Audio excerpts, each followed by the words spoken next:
Twongeye kubasuza bakunzi ba Paradizo TV, tuguma dushimira urukundo mukomeje kutwereka. Twarabiyemeje, twarabihaye, kandi koko ntago tuzigera tubatenguha n'umunsi n'umwe. Tugiye rero muri kakanya akahariwe ubuhamya, aho umusore umwe agiye kutubwira uburyo yapfuye abagore bagera kuri 200. Nibyo rero tugiye kumva muri ubwo buhamya.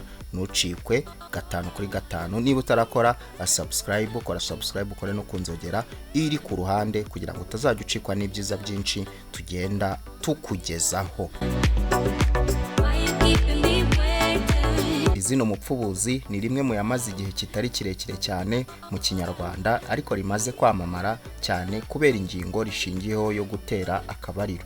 Iyo winjiye mu kibonezamvugo usanga iri jambo rituruka ku nshinga gupfuba, isobanurwa mu ngeri zitandukanye, gusa byose bihuriza ku gisobanuro cy'ikintu cyakozwe ariko ntigitungane cyangwa ntikigende neza uko bikwiye. Umwenda niba wafuzwe niwere uko bikwiye bavuga ko wapfubye. Ibitoki iyo babitaze ntibishye neza bavuga ko byapfubye. Amafunguro iyo bayatetse ntashye neza bavuga ko yapfubye. Cyakora kuri iyo ngingo turagaruka ku byishimo biboneka mu mibonano mpuzabitsina, aho iyo umugore cyangwa umukobwa yayikoranye n'umugabo cyangwa umusore utamugeza ku byishimo uko bikwiriye bavuga ko yapfubye.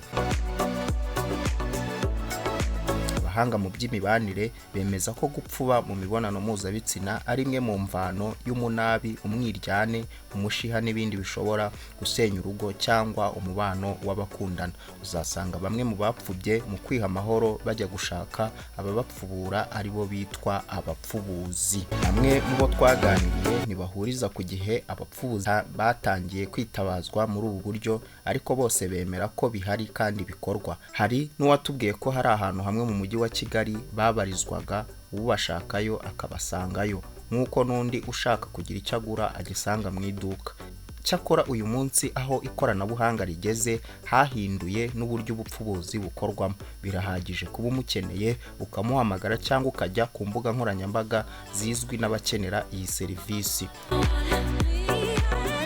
Mu gushira amatsiko ku cyitwa abapfubuzi, twegera umwe mu biyemerera ko akora aka kazi, aduhamiriza ko usanga bakenerwa n'abagore biganjemo abo bagabo babo bakuze ku buryo batabasha kubahaza mu buriri. Hari kandi abapfakazi n'abandi bagore bafite abagabo ariko umubano wo mu buriri utifashe neza kubera ko bagera mu gikorwa ntibabashimire ahabarya. Hari n'abagabo kandi bapfuba, abenshi uzasanga bagiye mu nshoreke gushaka ibyishimo batabona mu ngo zabo.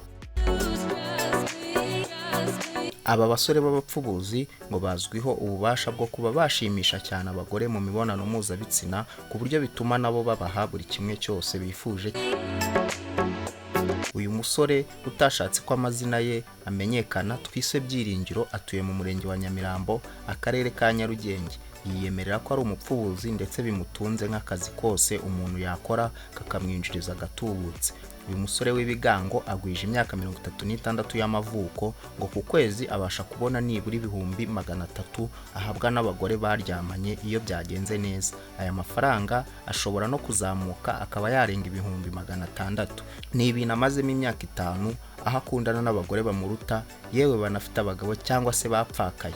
Ahakura imbaraga zo gukora ibyo yita akazi ke neza ni mu gukora siporo zirimo guterura ibyuma, kwambara neza no guhorana umucyo. Kwa kundi umuntu yirata ibyo arusha abandi, Byiringiro wavuga ko gukora imibonano mpuzabitsina igihe kirekire kandi neza ari bimwe mu bituma akundwa n'abagore. Ati bisaba kwiyizera no kugira imyuka, kuko umugore buriya ntiyagukunda utamushimisha mu buriri cyangwa se urangiza vuba. Rwose sinakubeshya, hari n'uwo turyamana ukabona ahisama nk'ibihumbi 50 kubera uburyo mba namusomaguye ahantu hose. Byiringiro avuga ko ibintu byose akenera mu buzima bwe bwa buri munsi ari abagore babimuha, ni nabo bamurihira inzu y'ibihumbi 200 akodesha. Ati ibintu nyenera byose nibo babima, n'inzu nkodesha nibo bayinyishyurira. None se uragira ngo umugore umushimishije hari icyo wamuburana ko yemera akanayiba n'umugabo?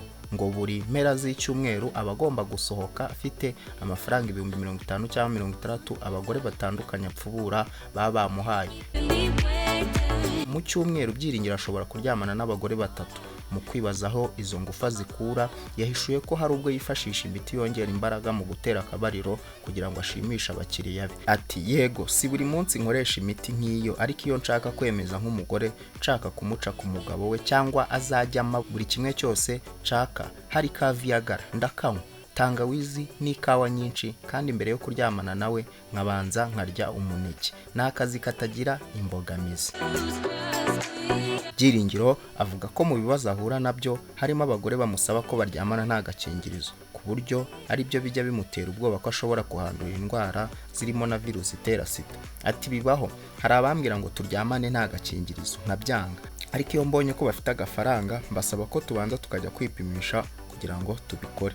Kugeza ubu Byiringiro amaze kuryamana n'abagore barenga 200 nk'uko abyivugira. Avuga ko umugore bahuye ari we umurangira abandi gutyo gutyo, nibura kugira ngo agire uwo apfubura amwishyura 50,000 kuzamura.